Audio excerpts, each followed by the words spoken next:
Hello dear student, welcome to this video. Now as you know कि we are talking about systematics of living organism. ठीक है, living organism जो है इन्हें हम किस systematically कैसे study कर सकते हैं, यही हमें इस चैप्टर में जो है वो देखना है।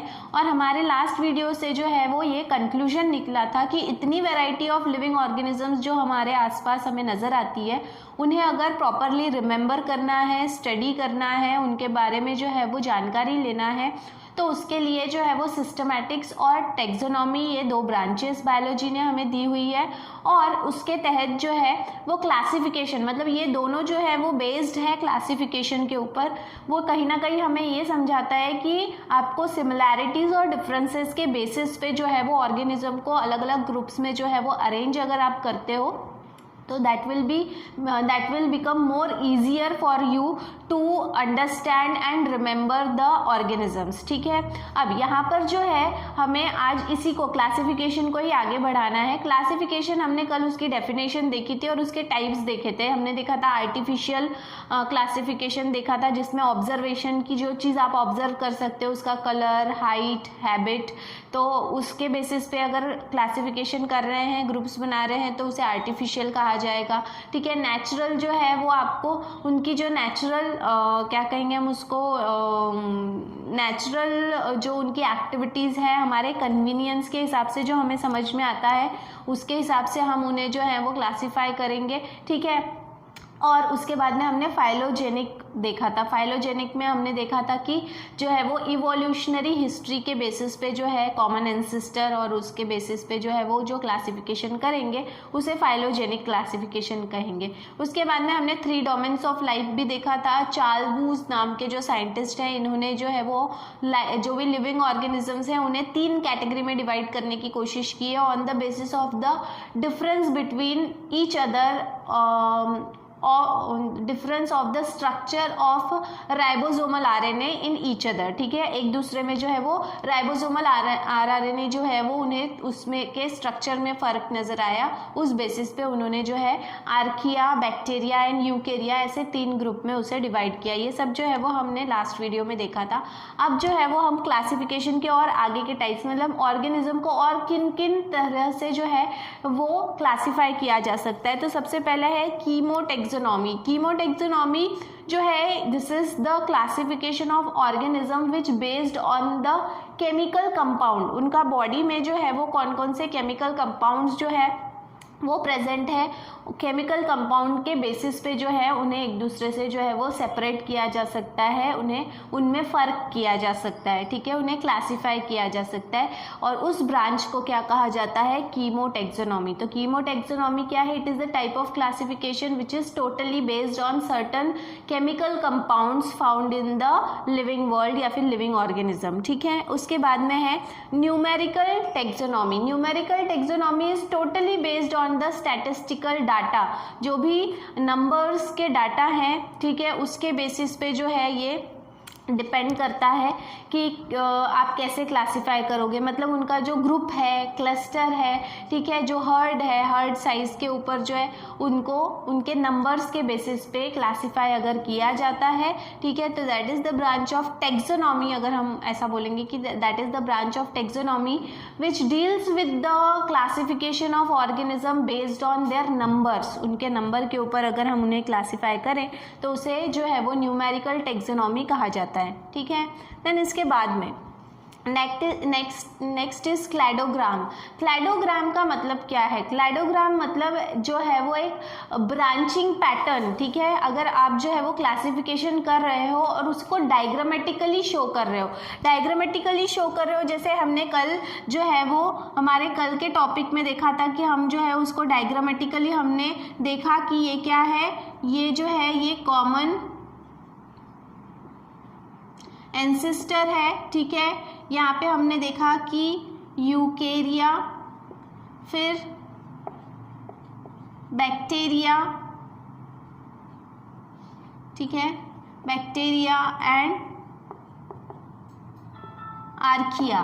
तो ये जो है इस तरह का जो ब्रांचिंग पैटर्न है, ट्री डायग्राम है, ठीक है, उसे हम क्या कहेंगे, that is called as cladogram. ठीक है, इस तरह का आप जो भी डायग्रामेटिक रिप्रेजेंटेशन करते हो उसे कहा जाता है क्या, cladogram, that is called as cladogram. ठीक है, इसके बाद में नेक्स्ट इज फाइलोजेनी। फाइलोजेनी मतलब होता है इवोल्यूशनरी हिस्ट्री। अगर आप जो है वो ऑर्गेनिज्म, किसी भी ऑर्गेनिज्म को जो है वो क्लासीफाई कर रहे हो, अलग अलग ग्रुप्स में उन्हें जो है वो डिवाइड कर रहे हो, और उसका बेस है उनकी इवोल्यूशनरी हिस्ट्री, कि उनके जो है एंसेस्टर्स, जो उनके पूर्वज हैं वो एक है या नहीं है, उनका इवोल्यूशन, उनका विकास जो है वो कैसे हुआ, वो कैसे विकसित हुए, ठीक है, कहाँ से विकसित हुए, इस बेसिस को ध्यान में रखते हुए अगर क्लासिफिकेशन किया जाता है तो उसे कहा जाता है फाइलोजेनी। ठीक है, that is called as phylogeny. It is phylogeny का ये एक मीनिंग बिल्कुल दिमाग में जो है वो आप लोग रख लो कि उसका मतलब होता है इवोल्यूशनरी हिस्ट्री। ठीक है, उनका विकास कैसे हुआ, वो कैसे विकसित हुए, कहाँ से विकसित हुए, ये सब कुछ जो है इसे एक शब्द में अगर हम कहें तो that will be called as phylogeny. Then इसके बाद में नेक्स्ट इज डीएनए बारकोडिंग। ठीक है, अगर किसी भी ऑर्गेनिजम्स का जो है वो क्लासिफिकेशन किया जाता है on the basis of their DNA sequence. ठीक है, उनके बॉडी का कोई भी छोटे से छोटा जो है वो टिश्यू का सैंपल अगर मिलता है और उसमें से डीएनए निकाल कर उसके डीएनए का क्या सीक्वेंस है, ठीक है, तो डीएनए सीक्वेंसिंग जो है उसके बेसिस पे अगर हम क्लासिफिकेशन कर रहे हैं, ठीक है, तो उसे कहा जाएगा क्या, डीएनए बारकोडिंग। मतलब आप डीएनए के ऊपर जो सीक्वेंस है उसे डिकोड कर रहे हो। एक्चुअली बारकोडिंग मतलब क्या होता है, बारकोड आपने देखा होगा कि बहुत सारे ऐसे मटेरियल होते हैं जो आप खरीद कर लेकर आते हो दुकान से, स्पेशली मॉल वगैरह में अगर आप जाते हो तो आपने देखा होगा कि जो प्राइस टैग होता है उसका, ठीक है, जो भी मटेरियल है उसका जो प्राइस टैग होता है उस पर छोटी छोटी ऐसी लंबी लंबी लाइंस होती हैं। ठीक है, और वो जो है वो लाइनिंग्स जो है उसको फिर वो क्या करते हैं, स्क्रीन करते हैं और उसके बाद में जो है वो आपका बिलिंग करते हैं। तो वो जो लाइंस हैं that is called as barcode. तो वो बारकोड क्या है, वो एक बोलते हैं, हम बोल सकते हैं कि एक सीक्रेट इन्फॉर्मेशन है उस पर्टिकुलर प्रोडक्ट की। उसी तरह से डीएनए जो है वो हमारे या किसी भी लिविंग ऑर्गेनिज्म की एक सीक्रेट इन्फॉर्मेशन है। ठीक है, तो उस डीएनए के थ्रू अगर उसके जो डीएनए सीक्वेंस है उसके थ्रू अगर हम किसी भी ऑर्गेनिज्म को क्लासीफाई कर रहे हैं तो that is called as DNA barcoding. ठीक है, अब ये डीएनए बारकोडिंग कैसे की जाती है उसके स्टेप वाइज हमको देखना है। तो स्टेप्स ऑफ डीएनए बारकोडिंग, ठीक है, डीएनए बारकोडिंग किस तरह से की जाएगी। तो सबसे पहले कलेक्टिंग डीएनए बारकोड डाटा, मतलब आपको एक नोन सैंपल, मतलब एक पर्टिकुलर स्पीशीज है जो आपको पता है कि ये कौन सी स्पीशीज है, उससे जो है वो आपको क्या करना है, डीएनए का सैंपल लेना है। ठीक है, उसके बाद में मैचिंग द बारकोड सीक्वेंस, और जिस स्पीशीज की आपको जानकारी प्राप्त करना है, जिसकी जानकारी आपको लेना है, उसके सैंपल से फिर जिसका आपको पता है, मतलब नोन सैंपल को आप किसके साथ में मैच करेंगे, अननोन सैंपल के साथ में मैच करेंगे। That is the second step. ठीक है, और मैच करने के बाद में आपको आइडेंटिफिकेशन करना है कि ये दोनों जो सैंपल है इनमें कितनी समानताएं हैं, कितनी सिमिलैरिटीज़ है। अगर 90% सिमिलैरिटीज़ है, 99% सिमिलैरिटीज़ है, इसका मतलब कहीं ना कहीं ये दोनों ही जो स्पीशीज़ है वो एक ही है, या एक ही एंसेस्टर, एक ही तरह के पूर्वजों से जो है वो इनका विकास हुआ है, ये विकसित एक ही पूर्वज से हुए हैं, इनमें कहीं ना कहीं कनेक्शन है। ठीक है, तो इस तरह से जो है वो डीएनए बारकोडिंग जो है वो स्टेप वाइज मैनर में आप कैरी आउट कर सकते हो। अब डीएनए बारकोडिंग की क्या क्या एप्लीकेशन मतलब इन्हें कहाँ कहाँ इस्तेमाल किया जाता है, इस टेक्निक का इस्तेमाल कहाँ कहाँ पर किया जाता है। तो एप्लीकेशंस ऑफ डीएनए बारकोडिंग में देखो, सबसे पहला है प्रोटेक्शन ऑफ एनलार्ज स्पीशीज। ठीक है, सॉरी एनलार्ज नहीं, endangered species.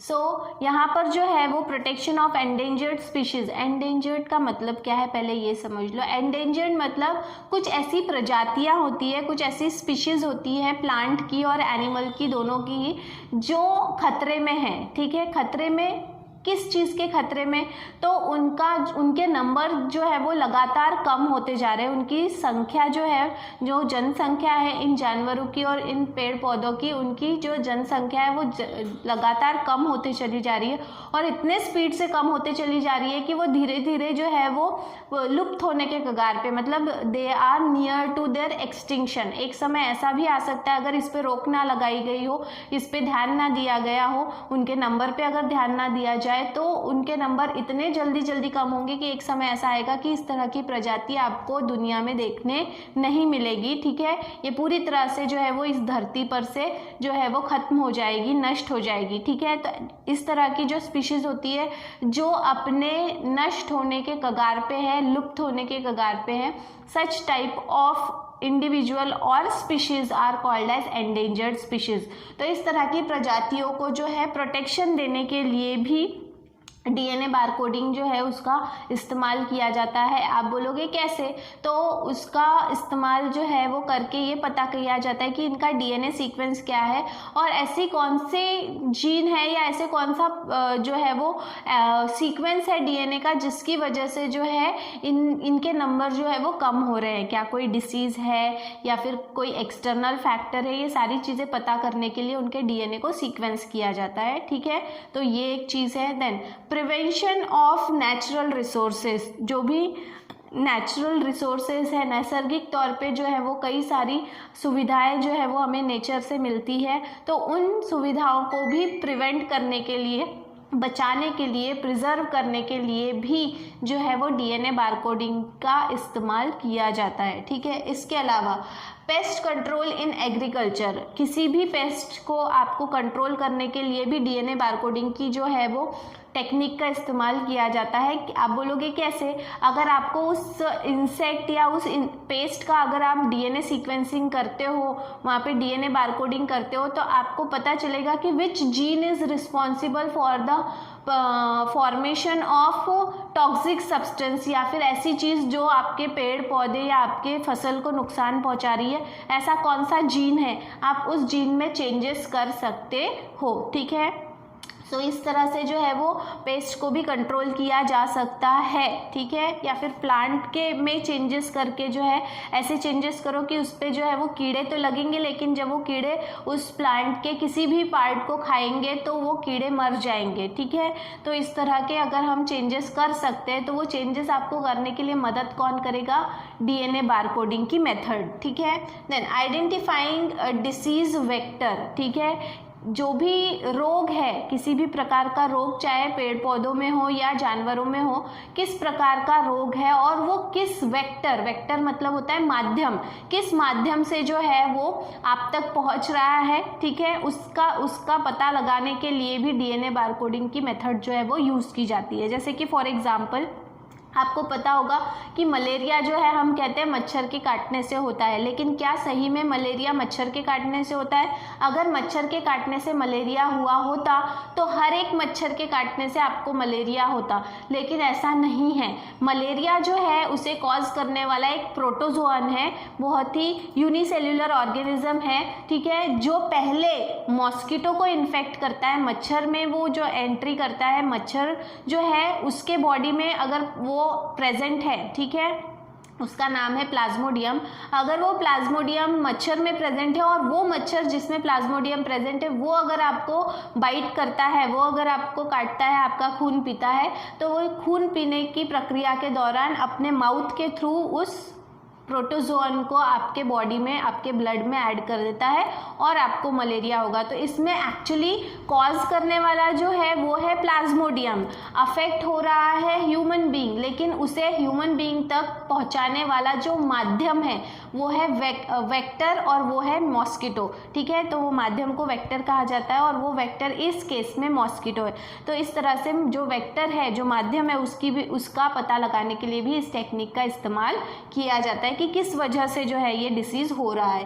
Then authentication of natural health products. ठीक है, डीएनए बारकोडिंग की मदद से जो है वो ऑथेंटिकल मतलब होता है कि ऑफिशियली जो है ऐसा नहीं है कि आपने आज लेबोरेटरी में रिसर्च किया और एक नया प्रोडक्ट बनाया और आपको लगता है कि ये प्रोडक्ट जो है वो लोगों के लिए बहुत ज़्यादा यूज़फुल होगा और आप डायरेक्टली कल उसे मार्केट में लॉन्च कर दोगे। नहीं, उसका पहले पूरा जो है वो चेकिंग की जाती है और उसके बाद में ही उसे जो है वो ऑफिशियली मार्केट में जो है वो लॉन्च किया जाता है। तो ऑथेंटिकेशन, आपको डीएनए बारकोडिंग जो है वो कहीं ना कहीं आपको बताता है कि ये प्रोडक्ट जो आप ने तैयार किया है, आप मार्केट में डालना चाहते हो, तो उसके जो है वो अच्छी चीज़ें, मतलब उसके मेरिट्स और उससे होने वाले ड्रॉबैक्स, उसके जो डीमेरिट्स है, उससे होने वाले नुकसान, इनका पूरा जायज़ा लेने के बाद में ही ऑफिशियली उसे जो है वो क्या किया जाता है, मार्केट में रिलीज़ किया जाता है। तो डीएनए बारकोडिंग की मदद से जो है वो आप किसी भी प्रोडक्ट जो है उसका ऑथेंटिकेशन जो है वो करवा सकते, मतलब वो आपके लिए यूज़फुल है या नहीं तो हो सकता है कि कुछ लोगों में वो यूज़फुल, किसी की बॉडी को वो जो है वो सूट करेगा, किसी को नहीं करेगा। तो ऐसे केसेस में जो है वो उसके बैड इफेक्ट्स भी आपको देखने मिल सकते हैं, ठीक है। Then lastly identification of medicinal plant. DNA barcoding की मदद से जो है आप किसी भी प्लांट के डीएनए को सीक्वेंस कर सकते हो, जिससे आपको ये पता चलेगा कि ये जो भी प्लांट है इसमें जो जीन्स प्रेजेंट है वो मेडिसिनल वैल्यू के हैं या नहीं, ठीक है, औषधीय गुण इसमें है या नहीं, इसका आप जो है वो एक आकलन कर सकते हो, इसकी पहचान कर सकते हो with the help of DNA barcoding. So there is a wide application, एक बहुत बड़ा एप्लीकेशन है डीएनए बारकोडिंग इस मेथड का, ठीक है, जो बायोलॉजिकल वर्ल्ड जो है वो लगातार इस मेथड का इस्तेमाल करके जो है वो कई सारे प्रोडक्ट्स, प्लांट्स, एनिमल, इनका कंजर्वेशन और प्रिपरेशन कर रहे हैं, ठीक है। तो इस तरह से जो है वो आज के वीडियो में हमने देखा कि क्लासिफिकेशन के क्या टाइप्स है, ठीक है, क्लासिफिकेशन किन किन बेसिस पे किया जा सकता है, क्राइटेरियाज ऑफ क्लासिफिकेशन। देन इसके बाद में we have seen about DNA barcoding, its steps and application of DNA barcoding, ठीक है। इसके बाद में जो है वो है taxonomic hierarchy and taxonomic categories, तो उसके बारे में जो है वो हम हमारे नेक्स्ट वीडियो में बात करेंगे, ठीक है। Thank you very much.